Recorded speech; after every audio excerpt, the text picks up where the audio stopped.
ஒன்று பழைய காயங்கள், துன்ப அனுபவங்கள், முன்பே யாராவது துரோகம் செய்திருந்தால், ஏமாற்றியிருந்தால், மனம் மீண்டும் நம்ப பயப்படும்.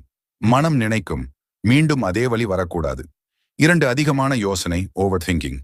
மனம் அதிகமாக பகுப்பாய்வு செய்தால் எதையும் நம்ப முடியாமல் போகிறது. எதிலும் சந்தேகம்தான் முதல் பதில். 3 நம்மை நாமே குறைவாக மதிப்பது, லோ செல்ஃப் வொர்த்.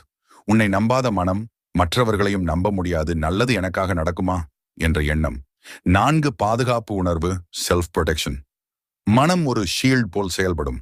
எதையும் நம்பினால் நாம் பலவீனமாகி விடுவோம் என மனம் பயப்படும். 5 கடந்த கால தோல்விகள், ஒரு வேளை தோல்வியடைந்தால் மீண்டும் முயற்சி செய்ய மனம் நம்ப மறுக்கும். இதுவும் சரியாக போகாது என்ற நெகட்டிவ் மெமரி ஆட்டோமேட்டிக்காக வரும். 6 சுற்றியுள்ளவர்களின் நச்சு வார்த்தைகள். எப்போதும் நெகட்டிவாக பேசும் குடும்பம், நண்பர்கள் மனத்தின் நம்பிக்கையை உடைக்கும். 7 மிகுந்த எதிர்பார்ப்பு, உயர்ந்த எதிர்பார்ப்பு.